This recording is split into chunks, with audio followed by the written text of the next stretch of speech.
SEER Foundation for the Blind. Bismillahirrahmanirrahim. Hello, Assalamu alaikum. And a very good evening to all of you, and also a very happy weekend to every one of you here. मैं उम्मीद करता हूँ कि आप सभी लोग बिल्कुल ठीक ठाक फिट फाट फाइन शाइन ज़बरदस्त होंगे और आप जैसे आप फ्यूचर अपना प्लान करते हैं ऐसे ही अपने वीकेंड्स को भी प्लान कर चुके होंगे और इस मसरूफियत से हमारे इस वेबिनार के लिए वक्त निकालने का बहुत बहुत शुक्रिया। तो मैं एज अ होस्ट आप सबको खुशामदीद कहता हूँ सीआर फाउंडेशन के इस वेबिनार में। और आगे बढ़ने से पहले मैं आपको कुछ स्टैट्स बताना चाहता हूँ। HEC और कुछ दूसरे इदारों की रिपोर्ट्स के मुताबिक हर साल मुल्क भर में तकरीबन 4,80,000 से 5 लाख के दरमियान जो अमाउंट ऑफ स्टूडेंट्स है वो ग्रेजुएट होती है मुख्तलिफ यूनिवर्सिटी से, और उन स्टूडेंट्स में से 15 से 18% ऐसे होते हैं जो सिर्फ एजुकेशन की फील्ड से मुंसलिक होते हैं, और ये जो तादाद है ये 60,000 से तजावुज़ करती है।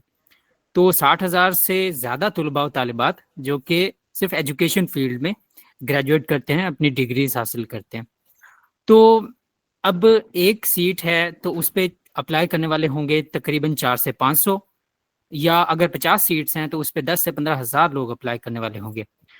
तो इस सारी सूरत हाल को देखते हुए इस भीड़ भाड़ वाले मौसम में, इस सिचुएशन में कामयाब वही हो सकता है जो कि सही स्ट्रेटजी, प्लानिंग और सही अप्रोच के साथ अपनी जो प्रिपरेशन है उसको एग्जीक्यूट करेगा, अपना जो प्रिपरेशन का प्रोसेस है उसको लेके चलेगा, तो वही इंसान कामयाब हो सकता है। तो जैसे कि हमने पहले वेबिनार्स कंडक्ट कराए उर्दू पे, एजुकेशन के अलावा हमने स्पेशल एजुकेशन को डिस्कस किया, फिर इसके अलावा हमने स्पीच थेरेपी को डिस्कस किया। तो उसी सिलसिले की एक और कड़ी आज का ये वेबिनार है जिसमें हम एजुकेशन पे बात करेंगे कि एजुकेशन सब्जेक्ट का कोर क्या है, और ख़ास तौर पे हम पंजाब पब्लिक सर्विस कमीशन के कम्पिटिटिव एग्जाम्स के लिए कैसे प्रिपेयर कर सकते हैं खुद को लेक्चरशिप की पोस्ट के लिए। तो इसी सिलसिले में आज हमारे पास बहुत ही स्पेशल गेस्ट मौजूद हैं।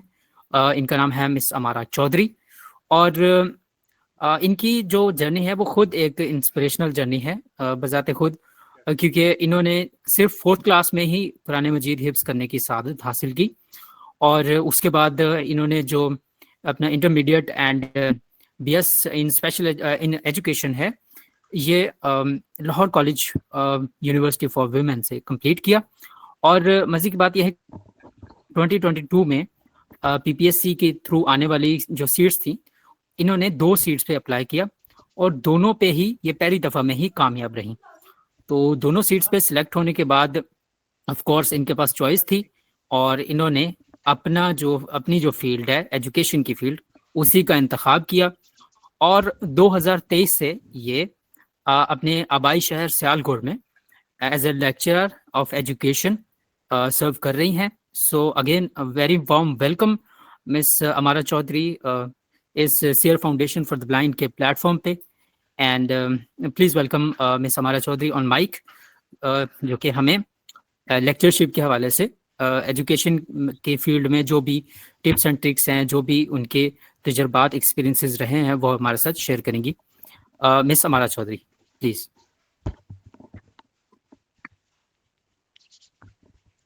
बिस्मिल्लाहिर्रहमानिर्रहीम, अस्सलाम वालेकुम एवरीवन। सबसे पहले तो मैं सीआर फाउंडेशन की बहुत ज़्यादा कि उन्होंने मुझे अपॉर्चुनिटी दी कि मैं अपनी ऑडियंस के साथ और सभी लोगों के साथ जो भी PPSC की तैयारी करना चाह रहे हैं स्पेशली एजुकेशन की फील्ड में, उनके साथ अपनी जर्नी, अपना एक्सपीरियंस जो है वो शेयर कर सकूं।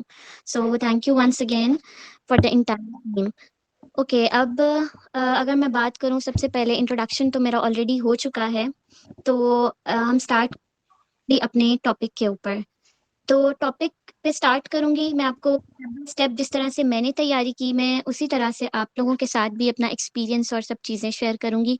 वेल 2020 एडवर्टाइजमेंट्स आई थी PPSC की, ठीक है, उसके बाद मेरे पास बहुत कम टाइम था टेस्ट तक के लिए कि मैं तैयारी कर सकूं। ऑलमोस्ट 1.5 मंथ था मेरे पास के अंदर अंदर मैं तैयारी कर सकती थी। अब सबसे पहले मैंने क्या किया कि एजुकेशन के मेरे पास जो नोट्स थे, जो मैंने बीएस में मटेरियल गो थ्रू किया था, एजुकेशन के जो कोर सब्जेक्ट्स हैं like foundation of education, philosophies आ जाती हैं, गाइडेंस एंड काउंसलिंग है, इसी तरह एजुकेशनल साइकोलॉजी आ जाती है, रिसर्च मेथड्स इन एजुकेशन का सब्जेक्ट आ जाता है।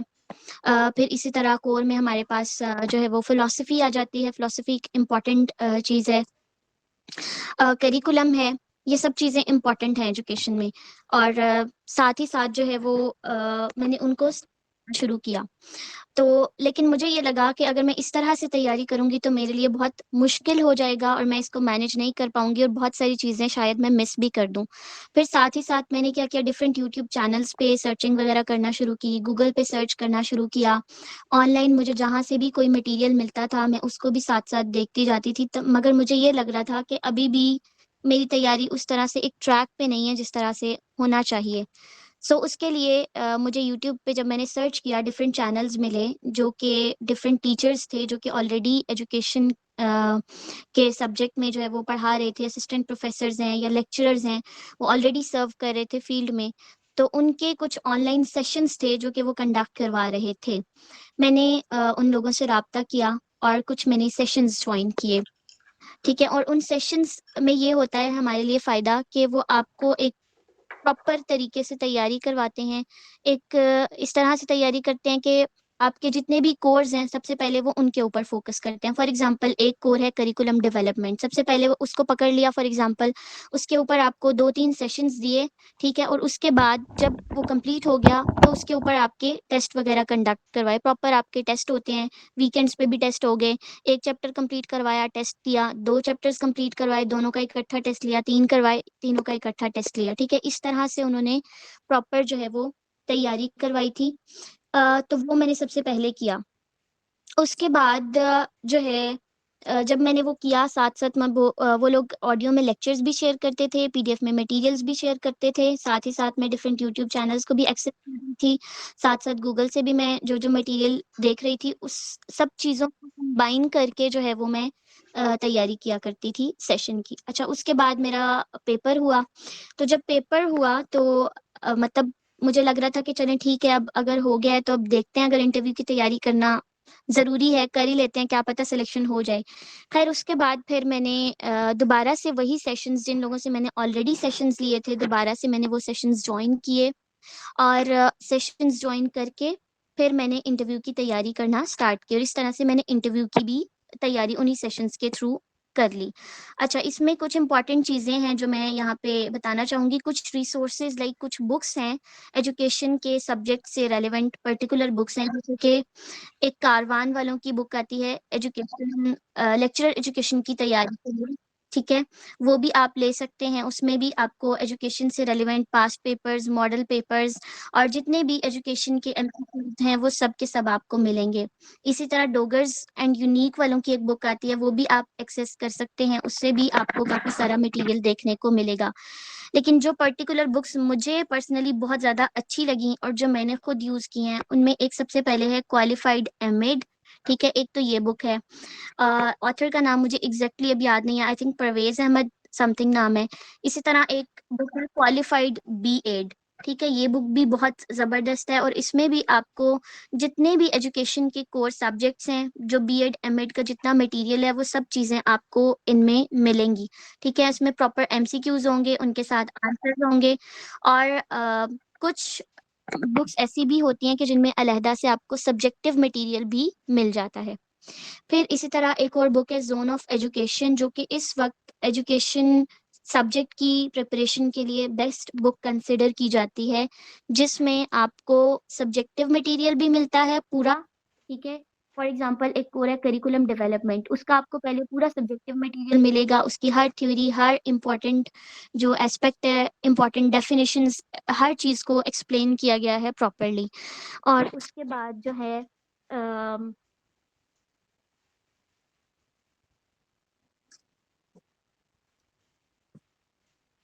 उसके बाद जो है वो उसी बुक में आपको ऑब्जेक्टिव से रेलिवेंट मटेरियल मिलेगा, यानी कि जितने भी उस पर्टिकुलर कोर्स से, उस पर्टिकुलर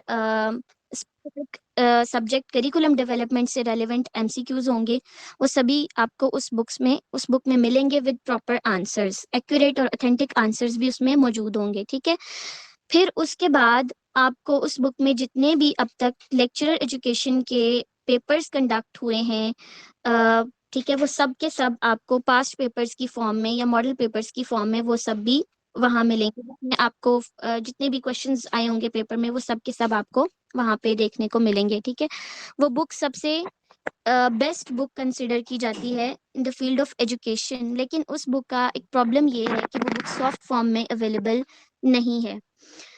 उसके बाद एक बुक आ जाती अच्छा, है। Sorry sorry for the interruption miss हमारा, बताइएगा शायद मेरी तरफ प्रॉब्लम है या आप भी अपनी तरफ इंटरनेट देखिएगा, आपकी आवाज बहुत ब्रेकअप हो रही है। अच्छा, मेरी साइड से ब्रेक हो रही है आवाज। ओके नाउ सो नहीं, आवाज ठीक आ रही है, आवाज ठीक आ रही है। वो हो सकता है आवाज फुरकान ठीक भाई आ की रही है, तरफ फुरकान इशू, भाई आप आपकी तरफ इशू कंटिन्यू है। करें। जी okay, can I continue?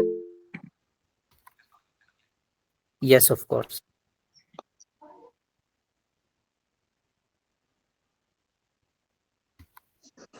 Ji ma'am continue कीजिए। ओके ओके, ठीक है।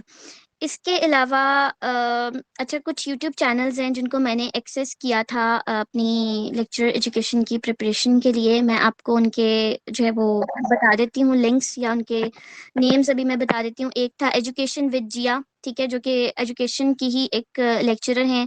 बेसिकली दो फीमेल्स हैं, उन्होंने मिलकर एक चैनल बनाया हुआ है और वो उस पर पास्ट पेपर्स भी अपलोड करती हैं, डिफरेंट बुक्स भी अपलोड करती हैं, ठीक है। और उनका अपना एक ऑनलाइन सेशन भी होता है, पेड सेशन, जो कि मैंने पर्सनली प्रिपरेशन के लिए ज्वाइन किया था। इसी तरह एक let's learn education with Rabia Malik के नाम से एक चैनल था। उस पे भी कुछ कंटेंट अपलोडेड है, लेकिन कंटेंट उस पे बहुत थोड़ा है, और वो भी ऑनलाइन सेशन करवाती हैं, वो भी पीपीएससी के थ्रू ही सेलेक्ट हुई हैं लेक्चरर। और उनका भी मैंने ऑनलाइन सेशन भी ज्वाइन किया था। उनके यूट्यूब चैनल पे जितना थोड़ा बहुत कंटेंट है वो भी मैंने जो है वो देखा था। इसके अलावा एक चैनल है भक्कर एजुकेशन एकेडमी के नाम से, जो कि सबसे बेस्ट एजुकेशन का चैनल मुझे लगता है, क्योंकि वहाँ पे बहुत सारी बुक्स और बहुत सारा मटेरियल जो है वो relevant to the subject of education upload किया गया है। उसमें पास्ट पेपर्स भी हैं, और अभी जैसे मैंने आप लोगों के साथ बुक्स के नाम शेयर किए, क्वालिफाइड एमएड, क्वालिफाइड बीएड, इस तरह एक और बुक है क्रक्स ऑफ एजुकेशन, ठीक है। इन सारी बुक्स के यानी कि एमसीक्यूज की फॉर्म में जो ऑडियोज हैं, ऑडियोज के साथ जो है वो अवेलेबल है डाटा आपके पास वहाँ पे। इसी तरह एक और चैनल है फिलोसफी ऑफ एजुकेशन। वो भी कोई पर्सन है मेल, जो कि एजुकेशन के ही लेक्चरर है। उन्होंने अपना सेशन अपना जो है वो बेसिकली चैनल बनाया हुआ है, उस पे उन्होंने एजुकेशन के जितने भी कोर्स हैं उनसे रेलिवेंट डाटा भी अपलोड किया हुआ है, और कुछ उन्होंने एजुकेशन से रेलिवेंट और कहने के जनरल नॉलेज से रेलिवेंट जो पास्ट पेपर्स हैं या एमसीक्यूज की फॉर्म में, वो भी उन्होंने वहाँ पे अपलोड किए हुए हैं, ठीक है। इसके अलावा जो है वो जो मैंने सेशंस लिए थे, डेफिनेटली तो उन्होंने मेरे साथ कुछ कंटेंट ऑनलाइन भी शेयर किया था, जिस कंटेंट को उस टाइम पे मैं गो थ्रू करती थी पीडीएफ की फॉर्म में, यूट्यूब लिंक्स की फॉर्म में, ठीक है, जिससे मैंने अपनी सारी तैयारी की थी। वो भी आप कर सकते हैं अगर आप चाहें तो, कि आप जो है वो अगर आप प्रॉपरली एक तरीके से एक गाइडलाइन के साथ तैयारी करना चाहें तो आप किसी भी ऑनलाइन सेशन को ज्वाइन कर सकते हैं, ठीक है। और वहाँ पे ये है कि वो आपकी प्रॉपर टेस्ट भी लेंगे, और आप कि अगर इंटरव्यू के टाइम पे आप करेंगे तो वो प्रॉपर आपको मॉक इंटरव्यूज की तैयारी भी करवाएंगे, आपके मॉक इंटरव्यूज भी कंडक्ट कराएंगे, आपकी मिस्टेक्स भी आइडेंटिफाई करेंगे, और आपको बताएंगे कि आपके वीक स्पॉट्स क्या हैं और आपको कहाँ पे जो है वो इम्प्रूवमेंट की ज़रूरत है।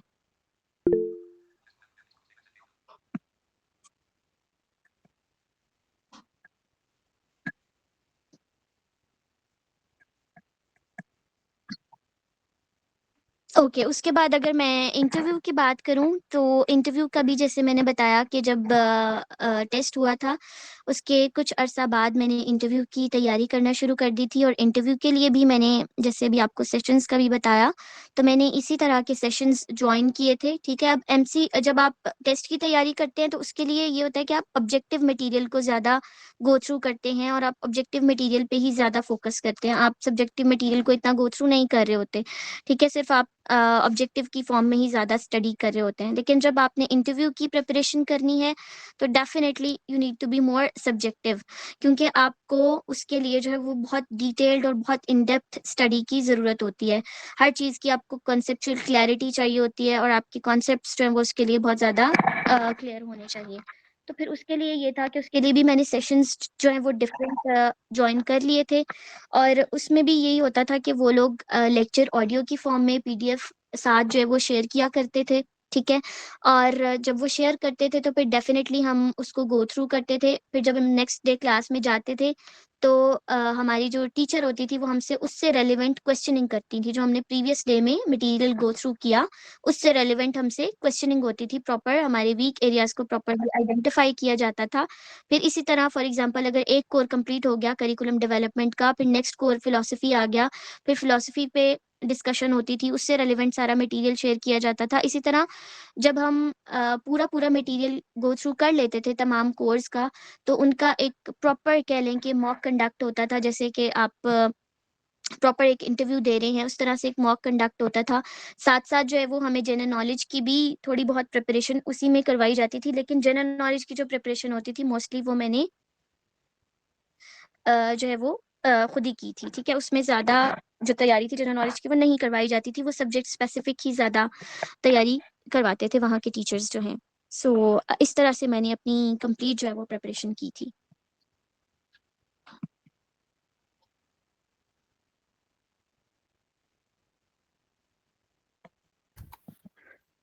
ऑलराइट, सो आई गेस अगर कुछ और ऐड करना चाहती हैं मिस तो आप कर सकते हैं, अदरवाइज फिर हम क्वेश्चन आंसर सेशन की तरफ बढ़ते हैं।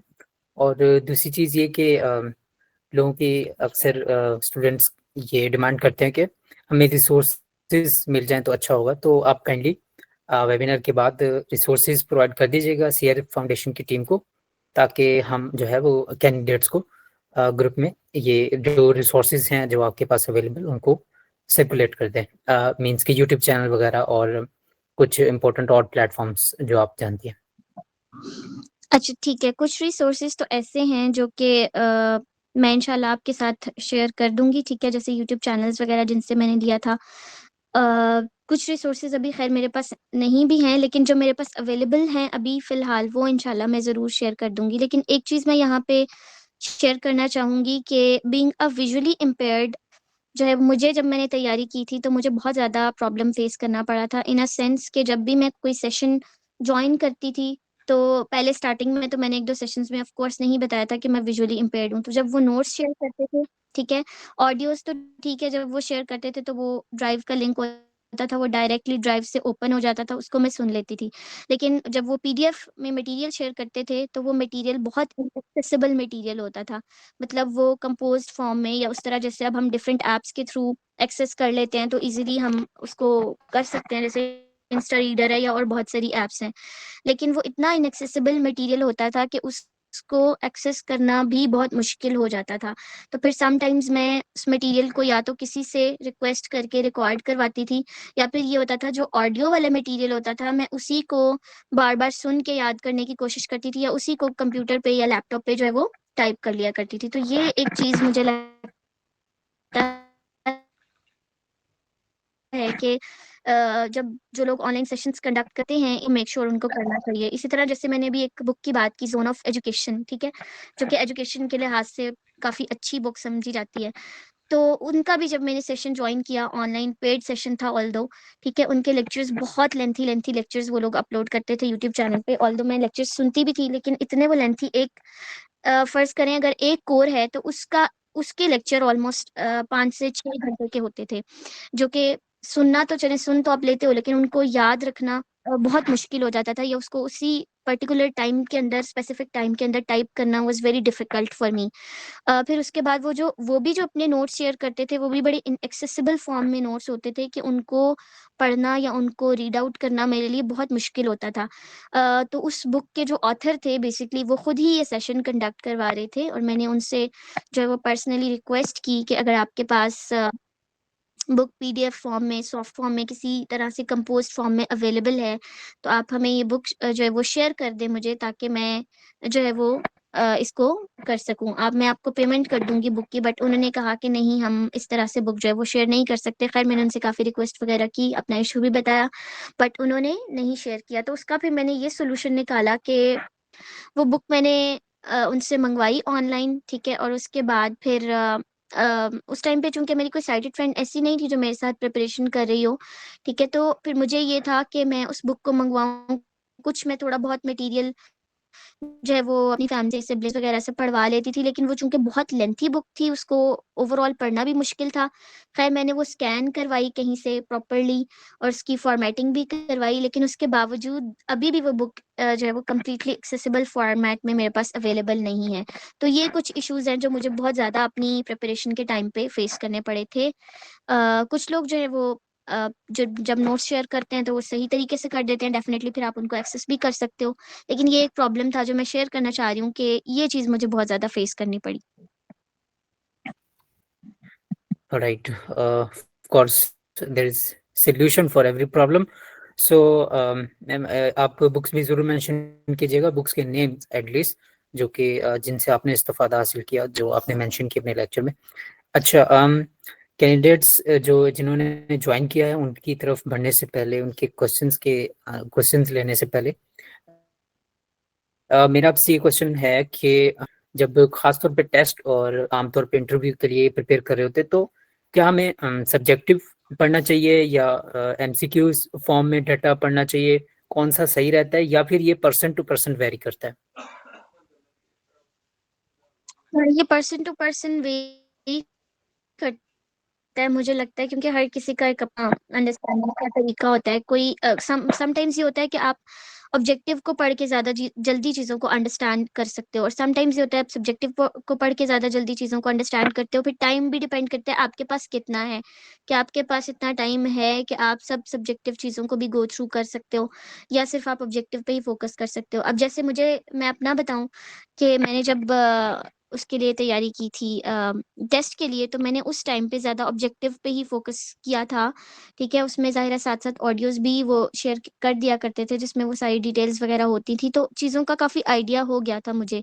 लेकिन फिर भी ये है कि जब मैंने सब्जेक्टिव तैयारी की, तो ज़ाहिर है वो बहुत ज़्यादा डिटेल थी, इन डेप्थ थी, मज़ीद कॉन्सेप्चुअल क्लैरिटी हो गई। So I think it varies from person to person. And अगर किसी को एक पर्टिकुलर पैटर्न, ऐसा कुछ इसको इनिशियली फॉलो किया जाए स्टडीज के लिए? स्पेसिफिकली पैटर्न और आउटलाइन तो मैं नहीं कह सकती जो मैंने फॉलो किया हो, बट ये ज़रूर है, क्योंकि मैंने जैसा बताया ना कि मैंने जो ज़्यादा तैयारी डिफरेंट सेशंस के थ्रू ही की थी, पेड सेशंस के थ्रू, ठीक है? तो वहाँ पे मुझे ये फ़ायदा हुआ कि वो प्रॉपर्ली समझ लें, फ़र्ज़ करें कि एजुकेशन के 7 या 8 कोर्स हैं, ठीक है? और उन्होंने पहले एक कोर को पकड़ा और वो उस कोर के ऊपर पहले आपकी ग्रिप मज़बूत करने की कोशिश करते थे, आपको उसको कमांड देने की कोशिश करते थे। जब वो एक कोर पे आपकी कमांड हो गई, आपकी ग्रिप हो गई, उसके बाद आप नेक्स्ट कोर पे मूव ऑन करो। ये स्ट्रैटेजी जो थी, वहाँ पे ये स्ट्रैटेजी थी, तो मुझे ये स्ट्रैटेजी पर्सनली अच्छी लगती थी कि एक सब्जेक्ट पे, एक कोर पे आपकी कमांड हो गई, उसके बाद आप नेक्स्ट पे मूव ऑन करो। बाकी ये है कि टाइम टेबल ज़ाहिर है आपको जब तैयारी आपने करनी है, तो वो आपको एक बनाना पड़ेगा अपने हिसाब से कि आपके लिए कौन-सा टाइम सूटेबल है, आप किस टाइम पे ज़्यादा अच्छा पढ़ सकते हो, आप किस टाइम पे ज़्यादा आपकी एनर्जी होती है, तो वो फिर आपको अपने हिसाब से डिसाइड करनी होती हैं चीज़ें। जी, अस्सलाम वालेकुम। अच्छा, ख़ान हसन रियाज़, मैं भी अगर इसमें देखो कुछ ऐड करूँ, क्योंकि अगर मैं बताऊँ तो मेरा अपना ऑनर्स एजुकेशन में है। ऑफ कोर्स, वो अलग बात है कि मैंने जो है इसमें आगे तैयारी शरी उस तरह से नहीं की, क्योंकि जब 2022 में सीट्स आई थी तो मेरा एमफिल स्पेशल एजुकेशन चल रहा था, तो अप्लाई तो किया था, बट आगे पेपर्स की वजह से मैं नहीं बढ़ सका। तो जो चीज़ मैंने भी इसमें नोट की है वो ऐसा ही है, क्योंकि ये एजुकेशन एक ऐसा सब्जेक्ट है कि अगर हम इसमें कोई आप लोग आउटलाइन की कोशिश करें कि बताएं, तो वो पॉसिबल नहीं है। क्योंकि जैसे एक में इस सब्जेक्ट है, इसमें एक GMT, general methods of teaching, ठीक है। अब इसमें जनाब कम अज कम भी 10 से 12 मेथड्स हैं जो टीचिंग से रिलेटेड हैं, कम अज कम, ठीक है। अब उसमें कुछ मेथड्स मिलते जुलते हैं आपस में, तो उस तरह से इसकी आउटलाइन डिटेल्स में तो हम डिस्कस नहीं कर सकेंगे। बाकी ये ज़रूर आप देखें कि जैसे इन्होंने बताया एजुकेशनल साइकोलॉजी है, उससे रिलेटेड कुछ 2-4 सब्जेक्ट्स हैं। अब जो थ्योरीज हैं, जैसे चाइल्ड डेवलपमेंट का कोर्स आता है, वो जो है डिफरेंट जगहों पर डिफरेंट तरह के आपको उसमें नोट्स मिलते हैं, तो आप उसको भी एक सब्जेक्ट के तौर पे तैयार करें। जैसे हम फाउंडेशन ऑफ एजुकेशन की बात करते हैं, अब फाउंडेशन ऑफ एजुकेशन आपने स्पेशल एजुकेशन में भी देखा है और एजुकेशन में भी, क्योंकि मेरा MA special education, MPhil special education में और ऑनर्स एजुकेशन में, तो मैंने बहुत ज़्यादा इन चीज़ों को ऑब्जर्व किया दोनों तरह से, और स्पेशल एजुकेशन के पॉइंट ऑफ व्यू से भी और एजुकेशन के पॉइंट ऑफ व्यू से। तो ये चीज़ें काफ़ी मिलती-जुलती हैं, और सॉल्यूशन इसका यही है, जैसे आपने आउटलाइन की बात की ना, तो आप इन सब्जेक्ट्स को सबसे पहले तो एक लिस्ट बनाएँ। उसके बाद सब्जेक्ट की लिस्ट बनाने के बाद आप इनके जो टॉपिक्स हैं मेन, उनको आइडेंटिफाई करें, तरतीब से लिखें, फिर उनके सब टॉपिक्स लिखें। तो इस तरह आप खुद ही एक आउटलाइन तैयार कर लेंगे, और यही इसका मेथड है अगर आप एक नॉर्मल एक अंदाज में तैयारी करना चाह रहे हैं। तो यही इसका सॉल्यूशन है। बाकी कोई सिलेक्टेड आउटलाइन इसकी अवेलेबल कहीं पे भी नहीं है, जहाँ तक मैंने ऑब्जर्व किया है, और मेरे ख्याल से मिस हमारा इसे एग्री करेंगी। एग्जैक्टली ऐसा ही है। All right. Thank you so much, आप दोनों का. So, ma'am Tathir, if you're there, so shall we move to the question answer session?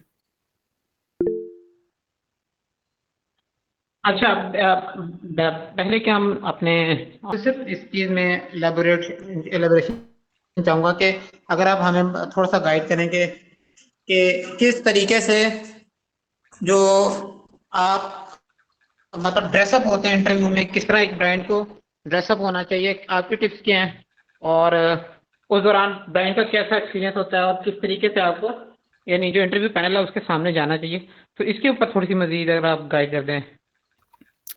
And specially interviews देने से राइट पहले एग्जैक्टली पहले कोई आपका एक्सपीरियंस रहा हो. जैसे पहले हमारे पास उर्दू की लेक्चर आई थी, उन्होंने बहुत इंटरेस्टिंग चीज़ बताई थी कि वहाँ जो लोग होते हैं इंटरव्यू देने के लिए, वो आप जो फेलो कैंडिडेट्स होते हैं उन पर थोड़ा प्रेशर क्रिएट करने की कोशिश करते हैं मुख्तलिफ चीज़ों से. आई मीन ऐसा कोई आपका एक्सपीरियंस रहा हो, प्लस ड्यूरिंग इंटरव्यू आपको कुछ ऐसा इंटरेस्टिंग हुआ हो, या कुछ ऐसा आपको फेस करना पड़ा हो जो कि आपको एज अ विजुअली इम्पेयर्ड थोड़ा सरप्राइज कर गया, और आपको मतलब सोचना पड़ा हो कि ओके इसके लिए मुझे क्या कहना चाहिए, या फिर वो चीज़ लोग फेस कर सकते हैं in future.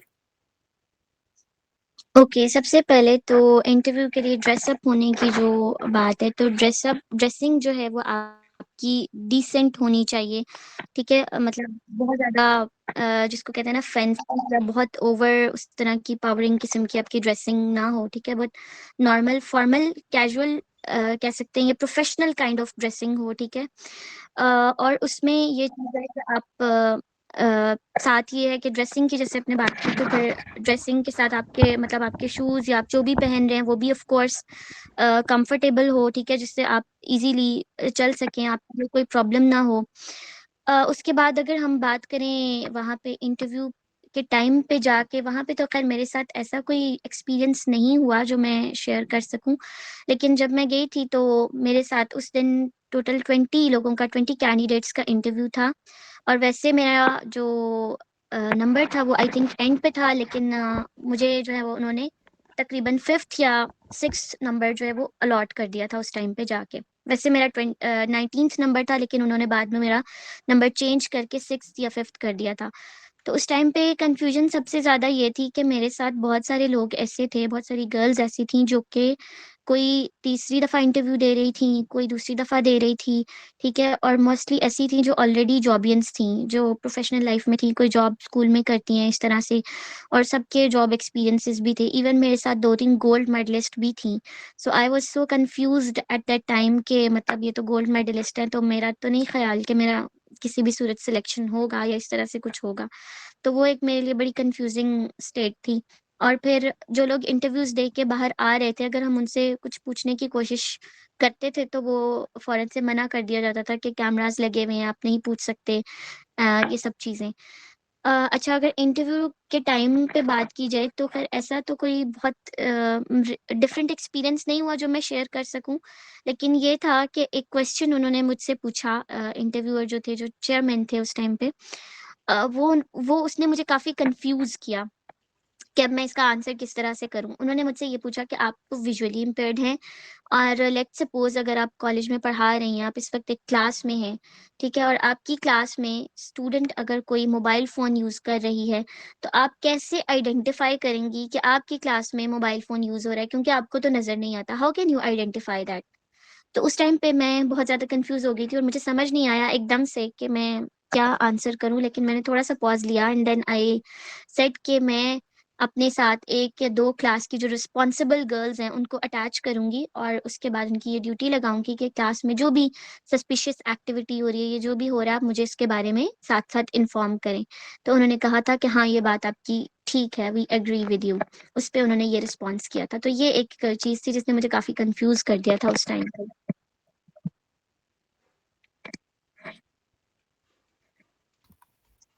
Very interesting. Alright, सो अगर मैम तथीर आप मौजूद हैं, तो क्या हम क्वेश्चन आंसर सेशन को ऑन करें? बिल्कुल सर, आप कर लें।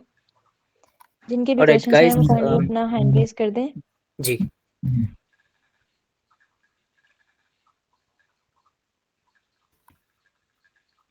आई गेस यहाँ पे सईदा थी हमारे पास, इनका क्वेश्चन था। जी सईदा, अपना माइक अनम्यूट कर लें।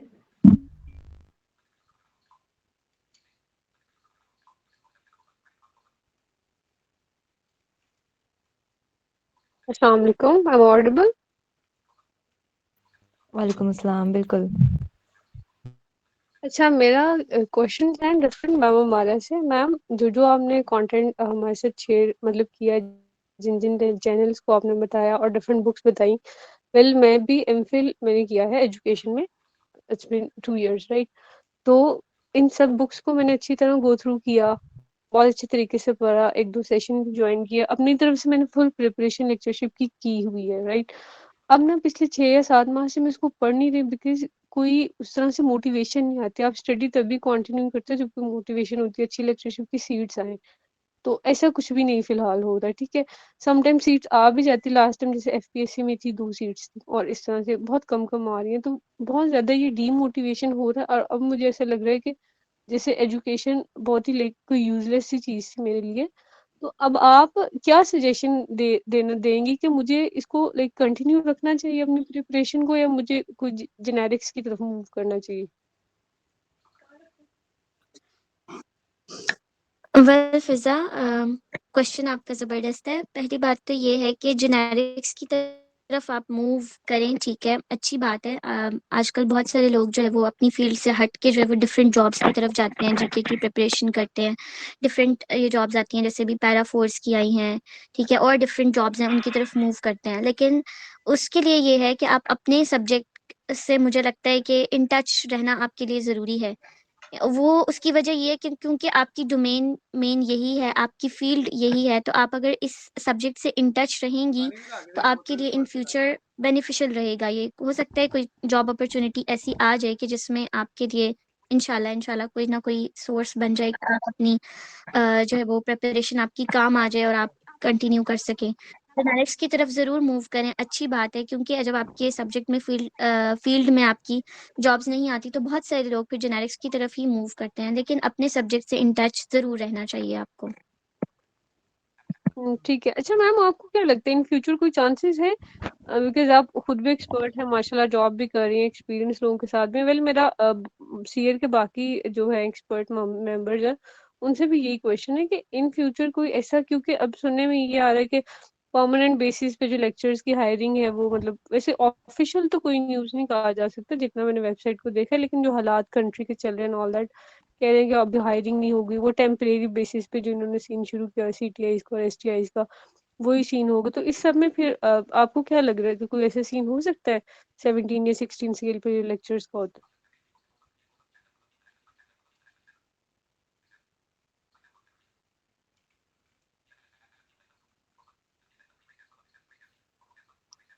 अच्छा, जैसे आपने क्वेश्चन किया यहाँ पे सबके लिए, तो उसमें जो चीज़ मैंने ऑब्ज़र्व की है फ़िलहाल तक, जैसे मेरे अपने अभी जो है मेरी जब सिलेक्शन हुई, तो उसमें आर्टिकल 18 का कुछ भी नहीं लिखा हुआ था, क्योंकि ये आर्टिकल 18 ही है ना जिसके बारे में हम सारे आजकल परेशान हैं। तो उसमें फ़िलहाल तो ऐसा कुछ नहीं देखा। अभी कुछ जगहों पे मैंने ऑर्डर्स देखे हैं जिनके हुए हैं, तो उनमें ऐसा कुछ नहीं उन्होंने लिखा कि आपके ऑर्डर्स किस तहत हो रहे हैं। क्योंकि जो हमारे PPSC के ऑर्डर्स जहाँ पे भी किसी भी डिपार्टमेंट में हो रहे हैं आजकल, वो 2004 की पॉलिसी के तहत ही हो रहे हैं, जितने भी हमारी सिलेक्शन हो रही है 16-17 स्केल पे, ठीक है? तो उसमें तो फ़िलहाल ऐसा कुछ नहीं देखा।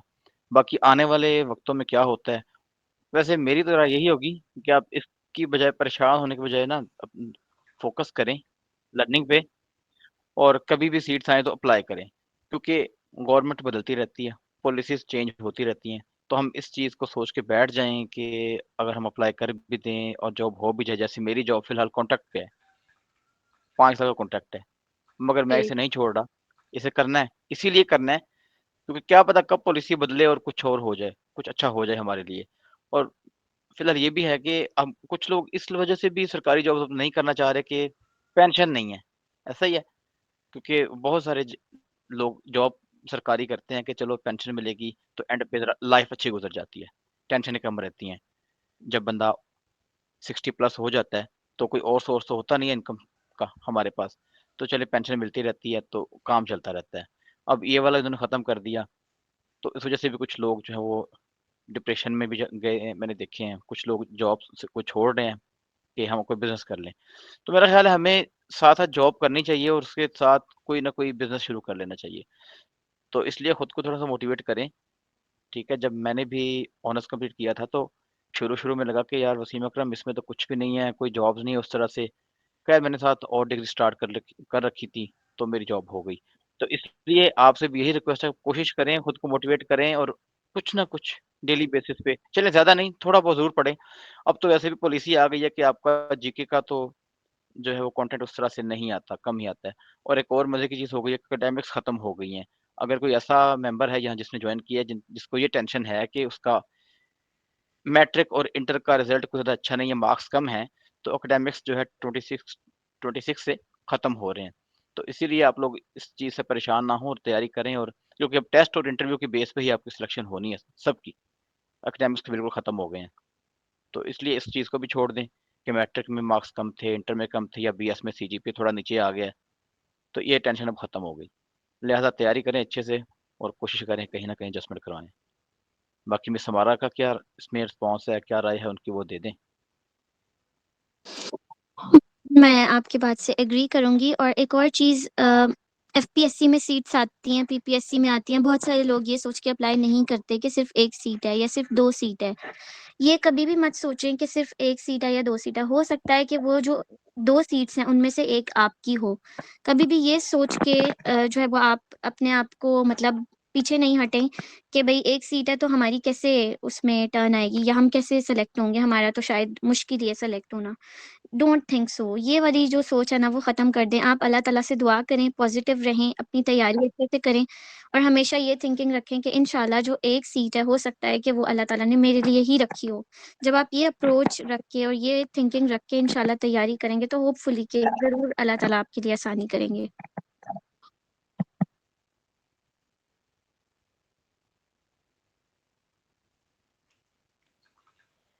जी, इसके अलावा अगर किसी का क्वेश्चन है तो काइंडली हैंड रेज़ कर लें अपना।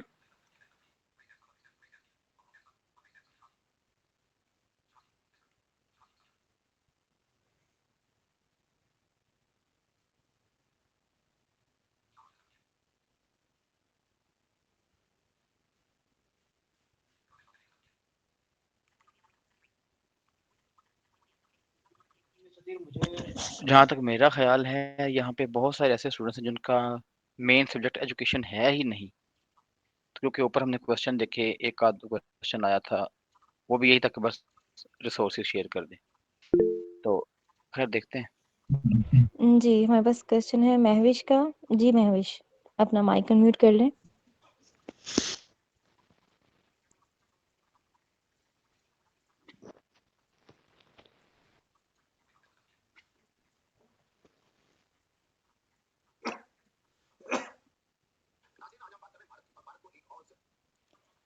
महविश, अपना माइक अनम्यूट कर लें kindly.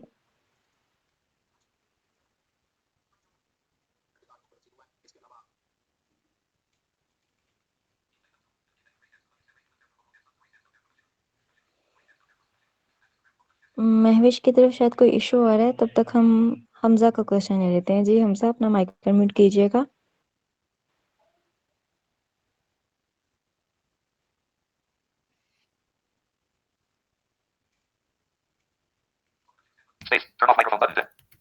Ji, am I audible? Yes. जी, मेरा क्वेश्चन बेसिकली ये है, जैसे अभी बात की मैम ने कि आपकी कॉन्सेप्चुअल क्लैरिटी जो है वो बहुत ज़रूरी है। तो मैं चूँकि अभी स्टूडेंट हूँ और मैं भी बीएस एजुकेशन कर रहा हूँ। अभी हम लोग हाल ही में फ़िलॉसफी ऑफ एजुकेशन का भी सब्जेक्ट पढ़ रहे हैं, और जो है वो सितम ये है कि मुझे फ़िलॉसफी शुरू से ही समझ नहीं आती। तो फ़िलॉसफी को लेकर मेरे जो है वो कॉन्सेप्ट्स क्लियर नहीं हुए अब तक। उसके अलावा एजुकेशनल साइकोलॉजी, वो भी काफ़ी इम्पोर्टेंट सब्जेक्ट है, और एजुकेशनल साइकोलॉजी से रेलेवेंट एक और सब्जेक्ट भी हमने पढ़ा, चाइल्ड डेवलपमेंट। यानी आप कह सकते हैं कि मैंने एक ही सब्जेक्ट 2 सेमेस्टर में रिपीट किया है, लेकिन बावजूद इसके कॉन्सेप्ट जो है वो क्लियर ना हो सके। तो अब चूँकि ज़ाहिर-सी बात है, जॉब तो कर रही हैं, तो अपने कॉन्सेप्ट्स को क्लियर करने के लिए वो कौन-सी स्ट्रैटेजीज़ हैं जो कि अडैप्ट की जा सकती हैं, ताकि इन फ्यूचर जो है वो जब आप टेस्ट प्रिपरेशन के लिए जाएँ, तो आपको ज़्यादा प्रॉब्लम जो है वो फेस ना करनी पड़े। और दूसरा, जो इंटरव्यू जब आप ख़ुसूसन देने, क्योंकि ज़ाहिर-सी बात है हमने अपॉइंट होना है, तो हमने मेन स्ट्रीम कॉलेजेस में अपॉइंट होना है, स्पेशल एजुकेशन के कॉलेजेस में नहीं जाना। तो वहाँ पे हमारे स्पीकिंग स्टाइल या हमारा जो कम्युनिकेशन स्किल्स हैं वो, या हमारा जो बॉडी मूवमेंट है, वो किस तरह की होनी चाहिए कि हम उनको इस चीज़ पर एग्री कर सकें कि we can educate the people who are without disabilities.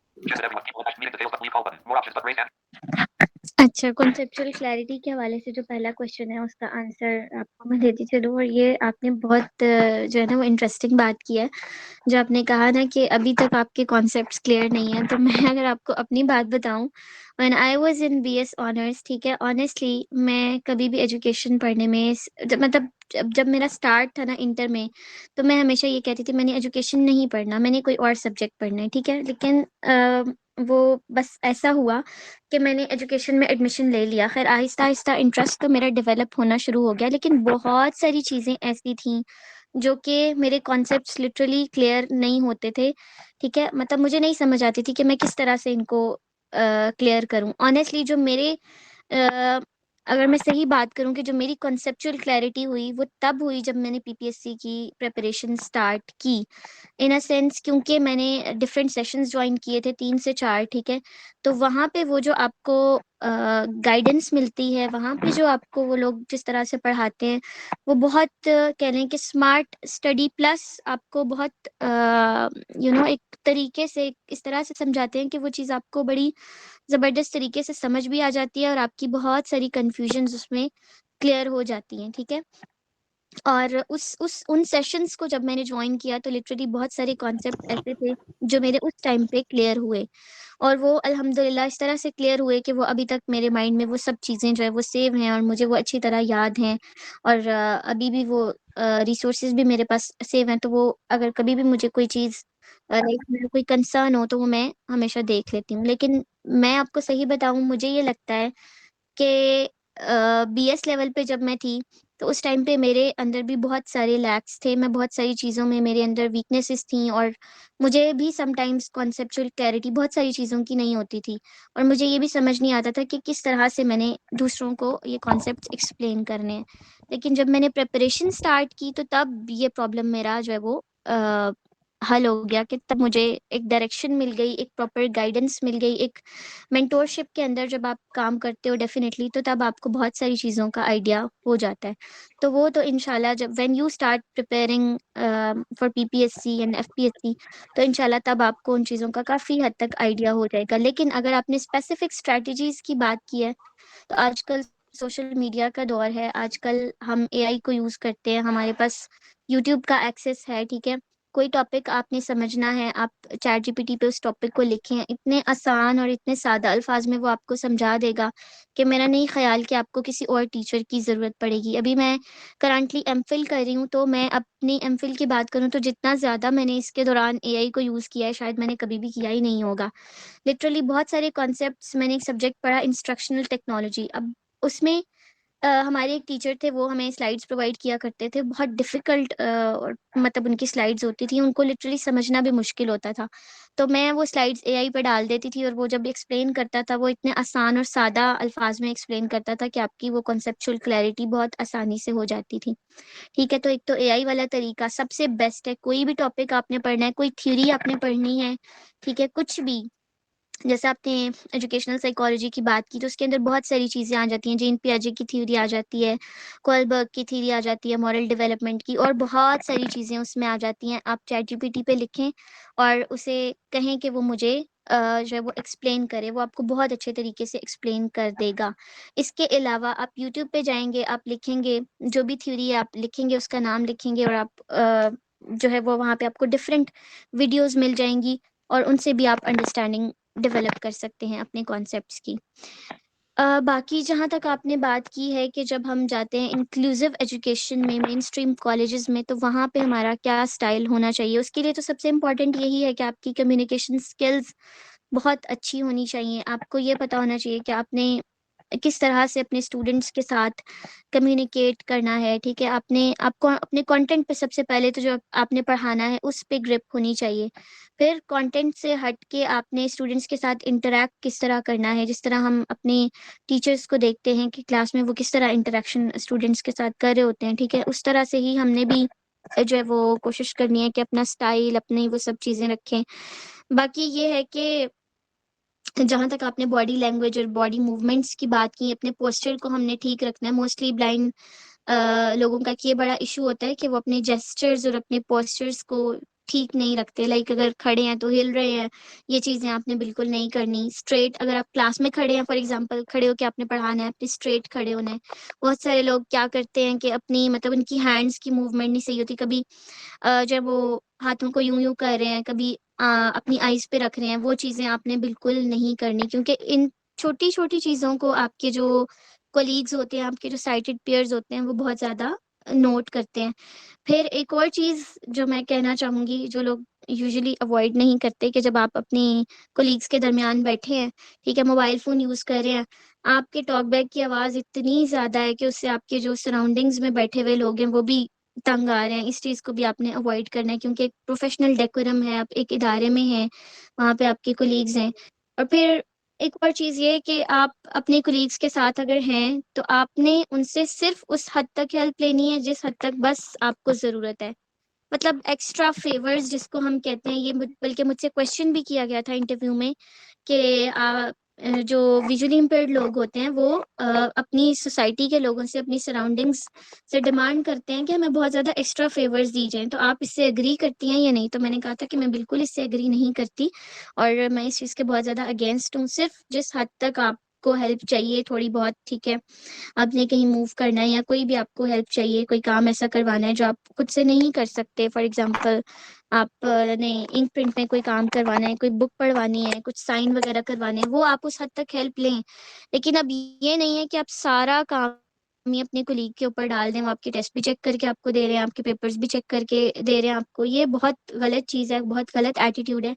ये एटीट्यूड आपने बिल्कुल अडॉप्ट नहीं करना, क्योंकि अगर आप ये एटीट्यूड अडॉप्ट करेंगे तो एक तो आपका प्रोफेशनल मतलब इसको एथिकली भी बुरा समझा जाता है, प्रोफेशनली भी इस चीज़ को बुरा समझा जाएगा, प्लस भी आपसे दूर होना शुरू हो जाएंगे। तो ये कुछ छोटी मोटी बातें हैं जो मुझे लगता है हमें अवॉइड करनी चाहिए।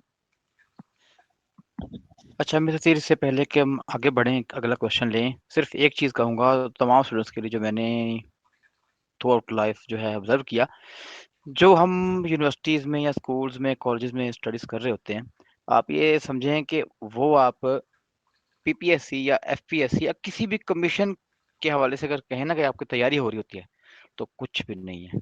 वो सिर्फ उसका आप 20 to 30% पढ़ते हैं, बाकी सारी प्रिपरेशन आपकी डिग्रीज कंप्लीट होने के बाद जब आप रिलैक्स होते हैं, सीट्स आती हैं, आप अप्लाई करते हैं, प्रेशर आता है थोड़ा सा, तो तब जो आप चीज़ें सीखते हैं वो लर्निंग होती है।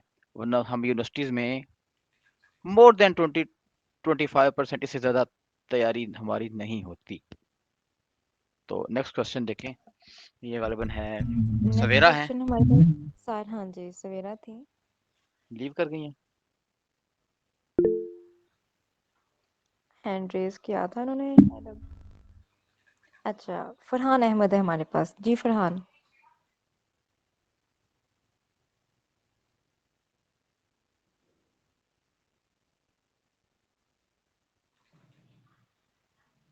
फरहान करनी अपना माइक अनम्यूट कीजिएगा।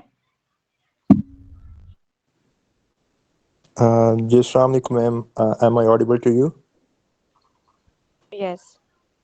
Okay, thank you ma'am. मेरा क्वेश्चन है जो इंटरव्यू के अंदर स्पेशली क्वेश्चन पूछे गए हैं गेस्ट स्पीकर से रिगार्डिंग अवर डिसेबिलिटी, और इसके अंदर सिर्फ अगर मैं कहूँ तो मोस्टली उनका कंसर्न होता है कि आप अपनी इस डिसेबिलिटी को लेके कैसे करेंगे और क्या करेंगे, और इस चीज़ को आप कितना सोचती हैं कि कितना एथिकल है कि जो इंटरव्यू होता है जो कर रहे होते हैं और हमसे मतलब सिर्फ इसी के ऊपर ही वो एश्योर कराना चाह रहे होते हैं कि with your disability how will you do और how will you manage this and this. तो इसके लिए आप क्या समझते हैं कि ये कितना एथिकल है कि सिर्फ एक ही चीज़ को वो जांच रहे होते हैं कि हमें हमारी डिसेबिलिटी के ऊपर जज कर रहे होते हैं। Thank you.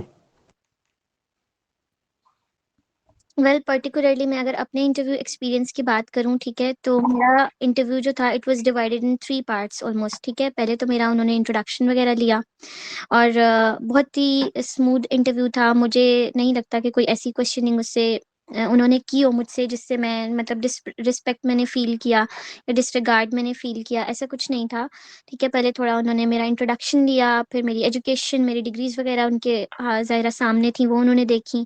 उसके बाद they asked me regarding my city, मेरी सिटी के बारे में, सियालकोट सिटी के बारे में उन्होंने डिस्कशन की। फिर उन्होंने पूछा कि अच्छा आप मतलब आपका ब्रॉट अप तो लाहौर में हुआ, तो आपकी एजुकेशन लाहौर में ही है सारी, उसके हवाले से थोड़ा उन्होंने पूछा। उसके बाद कुछ जनरल नॉलेज से रेलिवेंट उस टाइम पे जो करंट अफेयर्स के जो इश्यूज चल रहे थे उनसे रेलिवेंट उन्होंने मुझसे कुछ पूछा, और उसके बाद उन्होंने पर्टिकुलरली सब्जेक्ट की तरफ मूव ऑन किया। उसके बाद उन्होंने सिर्फ मेरे से डिसेबिलिटी से रेलिवेंट दो ही क्वेश्चंस किए थे, जो कि मैं ऑलरेडी डिस्कस कर चुकी हूँ आप लोगों के साथ, ठीक है।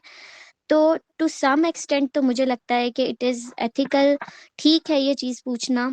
उसकी वजह ये है कि ज़ाहिर है उन्होंने एक कैंडिडेट को हायर करना है, उसको हर मंथ उन्होंने सैलरी देनी है, और फिर उस कैंडिडेट ने जाके एक इंस्टीट्यूट को सर्व करना है, ठीक है, अपनी रिस्पॉन्सिबिलिटीज़ उसने पूरी करनी है। तो कुछ हद तक तो ये डेफिनेटली ठीक है, अगर आप उससे 2 से 3 सवालात पूछें तो it's better and it's good also, कि आपको पूछना भी चाहिए ना कि वो किस तरह से मैनेज करेगा, थोड़ा बहुत तो आइडिया होना चाहिए इन चीज़ों का डेफिनेटली। लेकिन अगर आपका पूरा इंटरव्यू ही उस चीज़ के ऊपर बेस करे, या आपका सारा कंसर्न ही उसकी डिसेबिलिटी से रेलेवेंट हो या उसको डिसरिस्पेक्ट करने के ऊपर हो, फिर it is not ethical. Okay, ma'am. Thank you for your answer. Actually, I have applied for one internship, और जो internship के अंदर जब मैं गया तो उन्होंने after introduction they just started asking questions as a visual impaired, how will you manage our record, how will you manage this, and I just started answering them and उसके अंदर मैम ये भी बताएगा कि काफ़ी चीज़ों के अंदर हमारी लिमिटेशंस हैं और अगर हम उनको मतलब ठीक ठीक बताते हैं तो ये ठीक है या फिर हमें थोड़ा बहुत चीज़ें एग्जॉजरेट कर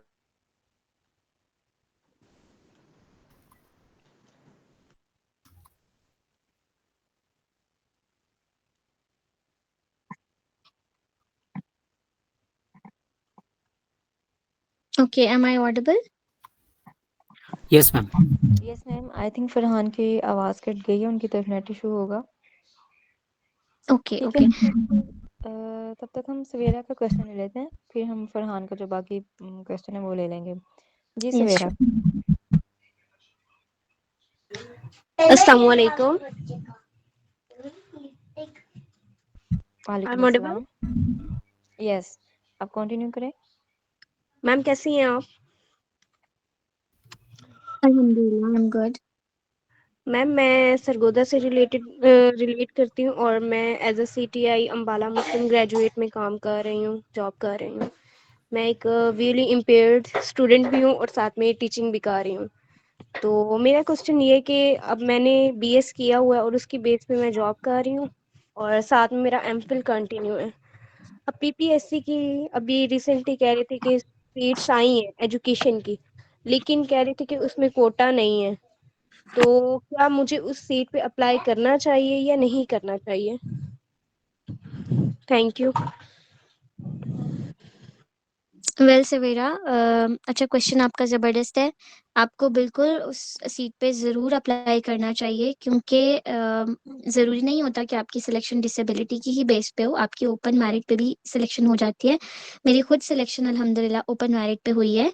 ठीक है, हमारे जब सीट्स अनाउंस हुई थी उसमें टोटल 180 सीट्स थी, उसमें से 172 जो थी वो ओपन मेरिट की सीट्स थी और उसमें जो 8 सीट्स थी वो डिसेबल कोटा की थी। ठीक है, जो 8 लोग थे वो डिसेबल कोटा पे थे और एक मैं थी और मेरे अलावा एक और फिजिकली डिसेबल गर्ल थी जो कि ओपन मेरिट पे हमारी सिलेक्शन हुई थी। तो आपको ज़रूर सीट पे अप्लाई करना चाहिए और इंशाल्लाह ओपन मेरिट पे भी आपकी सिलेक्शन के 100% चांसेस होते हैं, कोई ऐसा इशू नहीं है। अच्छा, ये जो क्वेश्चन था इससे रिलेटेड देखें, खासतौर पे फीमेल्स को तो परेशान होना ही नहीं चाहिए। बेशक आप ब्लाइंड हैं, कोई भी आपकी डिसेबिलिटी है। देखें, अगर आपकी डिसेबिलिटी बेस पे कोई सीट नहीं है, ठीक है, और आपकी ओपन मेरिट पे भी सिलेक्शन नहीं हो पा रही, तो देखिए वुमेन कोटा भी तो अवेलेबल है ना। तो वुमेन कोटा तो उसमें लाज़मी होगा अगर डिसेबल्ड कोटा नहीं है। और वैसे भी हमारे बहुत सारे फेलोज़ हैं, जिनकी हमारी सिलेक्शन जो है वो ओपन मेरिट पे हो चुकी है, तो इसलिए आप परेशान ना हों, अप्लाई करें सुकून से। Thank you.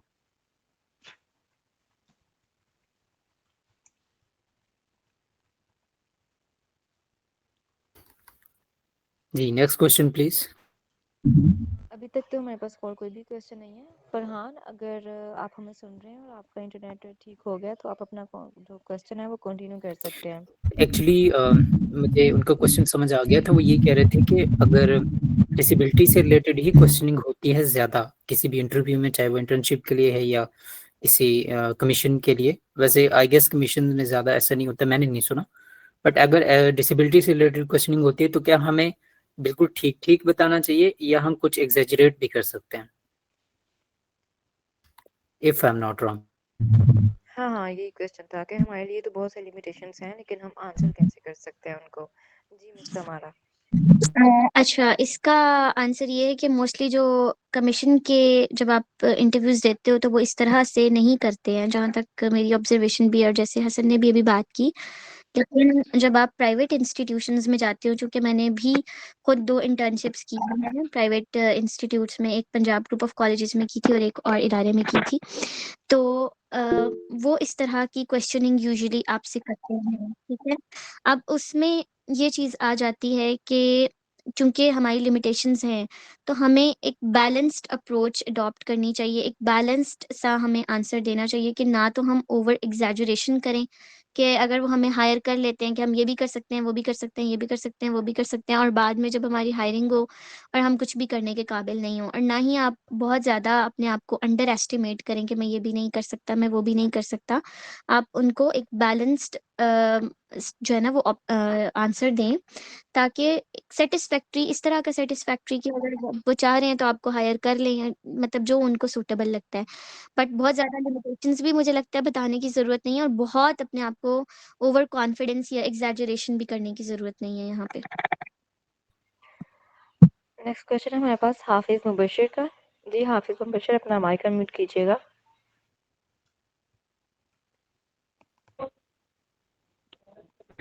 जी आवाज़ आ रही है? अस्सलाम वालेकुम। वालेकुम सलाम जी, आवाज़ आ रही है।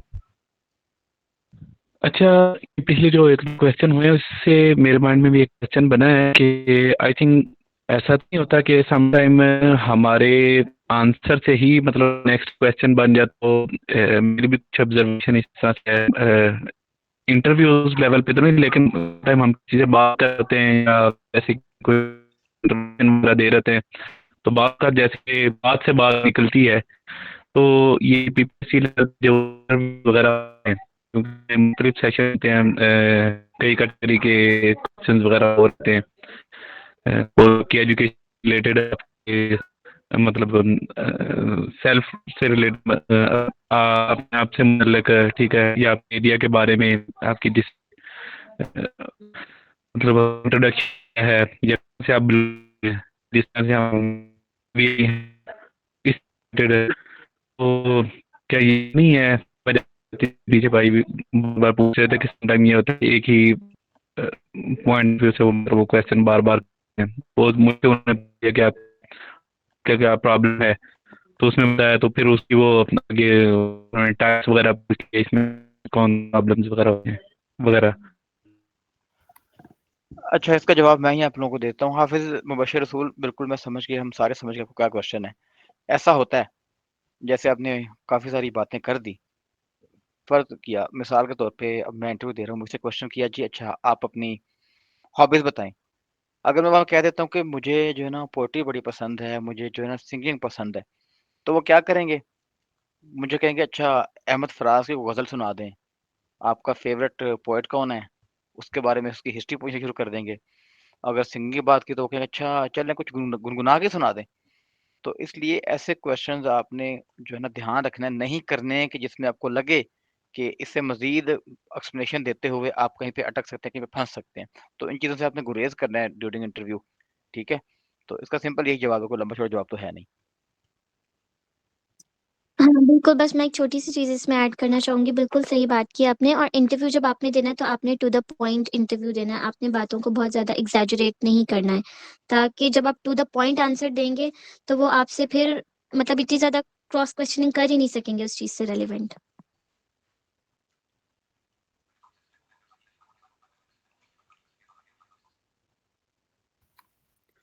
जी, किसी और का सवाल है तो हैंड रेज़ कीजिए प्लीज़।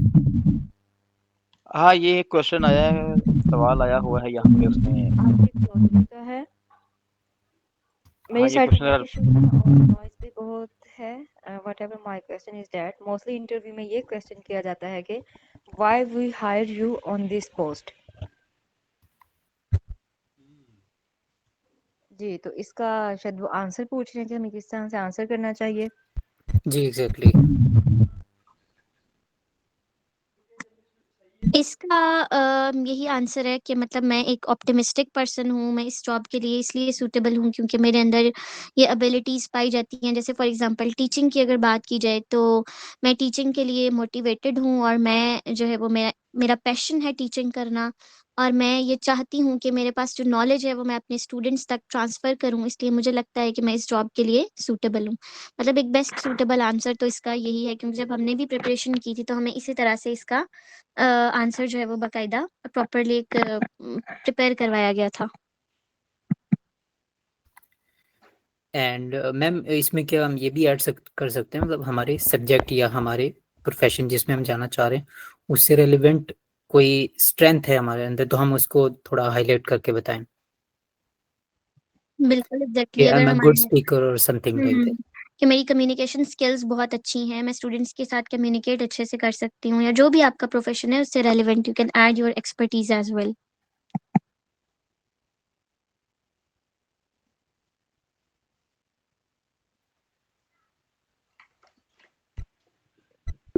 हमारे पास अभी फर्दर कोई क्वेश्चन नहीं है। ओके, अभी हैंड रेज़ किया है। सवेरा ने। जी सवेरा। मैम मेरा क्वेश्चन ये है कि अभी मैम ने रिसेंटली बात की थी कि उनका एमफिल कंटिन्यू है, तो मैं ये पूछना चाहती हूँ कि मैंने सेशन लेट ज्वाइन किया, तो मेरा मैम से क्वेश्चन है कि मैम आपने अपना पीपीएससी कब क्लियर किया और आप कितने टाइम से इस जॉब में हैं, आप जॉब कर रही हैं?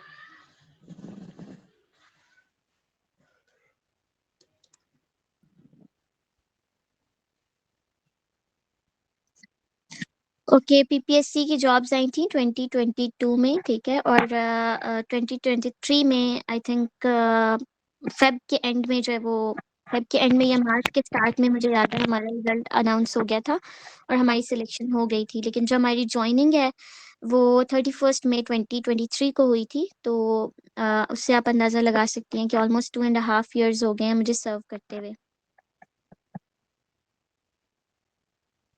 Okay ma'am.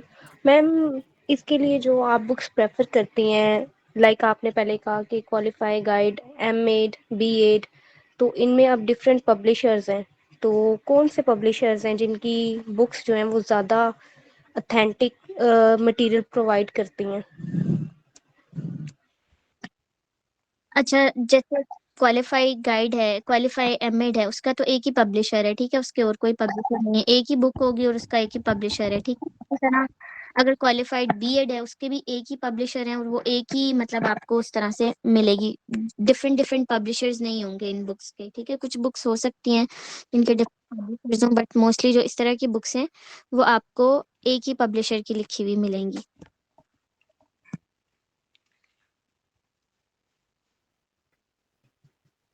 Okay ma'am, thank you so much.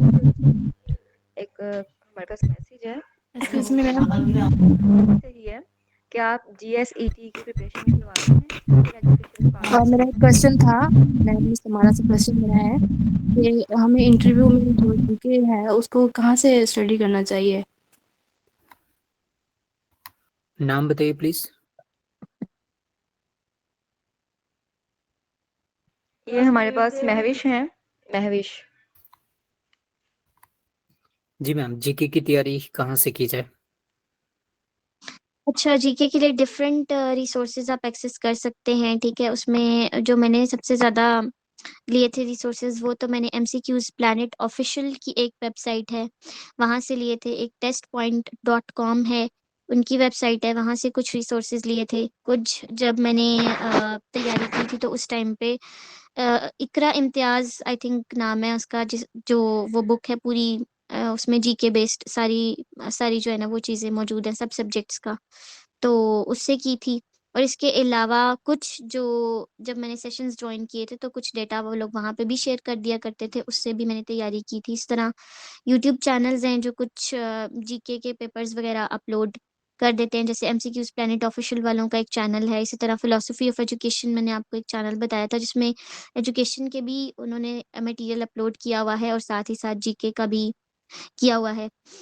वहाँ से मैंने कुछ तैयारी की थी। ओके मैम, हमारे पास यहाँ पे क्वेश्चन है। वो पूछ रहे हैं कि क्या आप जेएसईटी की प्रिपरेशन करवाते हैं स्पेशल एजुकेशन डिपार्टमेंट? मिस सतीर, ये क्वेश्चन के लिए नहीं है। ये क्वेश्चन जो है ना यहाँ पे बनता भी नहीं, क्योंकि ये कम्प्लीटली डिफरेंट है। जी ठीक है। आप लोगों का कोई यूट्यूब चैनल है तो वो बता दें। आप हमारे से फाउंडेशन का पूछ रहे हैं या मैम से पूछ रहे हैं sir Akif?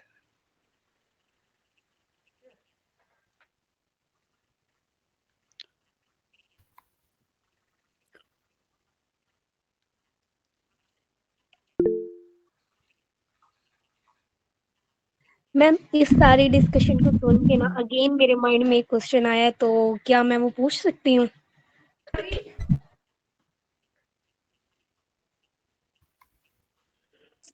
Sure, you can ask. Ma'am mathematics में बीइंग अ विजुअली इम्पेयर्ड हमें प्रॉब्लम होती है, फॉर्मूलाज हो जाते हैं या सॉल्व करवाना, वो हेल्पर को सॉल्व करवाने में मुश्किल होती है। तो अब जैसे हमारा सब्जेक्ट है डाटा एनालिटिक्स, तो उसमें टेबल्स होते हैं, फिर न्यूमेरिकल्स होते हैं, तो वो मुझे डिफिकल्ट लगता है, मुझे उनकी समझ नहीं आ रही होती। तो क्या पीपीएससी का जब टेस्ट होता है तो उसमें मैथमेटिक का जो होता तो बेसिक ही है, लेकिन उसमें किस टाइप के क्वेश्चंस होते हैं, और जो हेल्पर होता है वो हमने खुद अरेंज करना होता है या वो कमीशन हमें खुद अरेंज करके देता है? अच्छा, जो पीपीएससी का पेपर होता है टोटल 100 मार्क्स का होता है, ठीक है। अगर आप फॉर एग्जांपल एजुकेशन के पेपर की बात करती हैं जैसे, तो 80 मार्क्स का आपका एजुकेशन से रेलिवेंट एग्जाम होगा, जिसमें आपके सारे कोर्स से रेलिवेंट आपसे क्वेश्चनिंग होगी, ठीक है। और 20 मार्क्स का आपका जीके होगा, जिसमें आपका इंग्लिश हो जाएगा, हिस्ट्री होगी, मैम ठीक है, हमारा जीके एवरीडे वाली साइंसेस कंडीशन मुझे लगता है खत्म और हो गई है। सब चीज़ें जो हैं वो उसमें होंगी। अब मैथमेटिक्स की जहाँ तक बात है, तो मैथमेटिक्स से रेलेवेंट उसमें सिर्फ 2 ही क्वेश्चंस थे। जो मेरा पेपर था उसमें सिर्फ 2 ही क्वेश्चंस थे और मैंने उनको स्किप कर दिया था क्योंकि वो मुझे नहीं आते थे। जहाँ तक हेल्पर की बात है, तो वो कमीशन आपको खुद अरेंज करके देता है, आपने अपना कोई हेल्पर नहीं लेके जाना होता।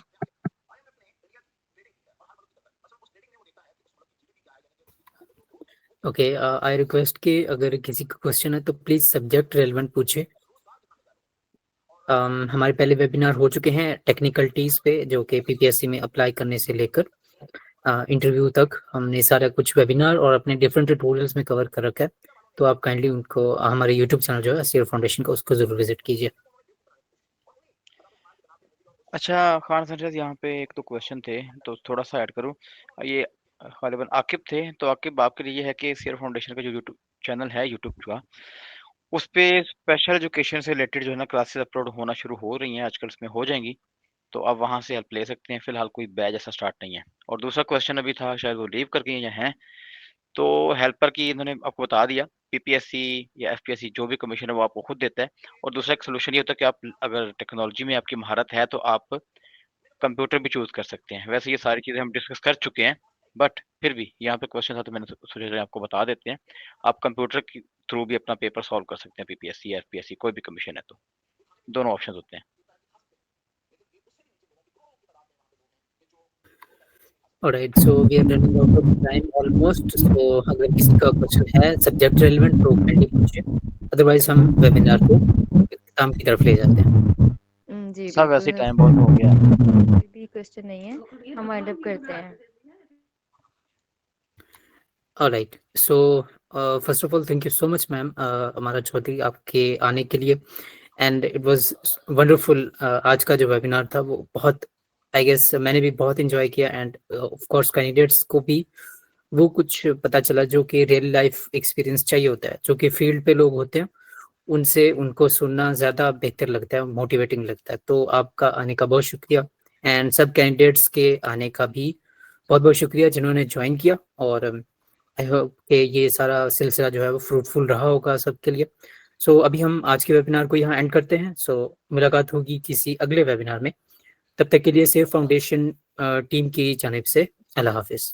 Thanks for watching. SEER Foundation is committed to find employment and entrepreneurship opportunities through research and skill development for the people with blindness. For more details, visit our website blindseer.org.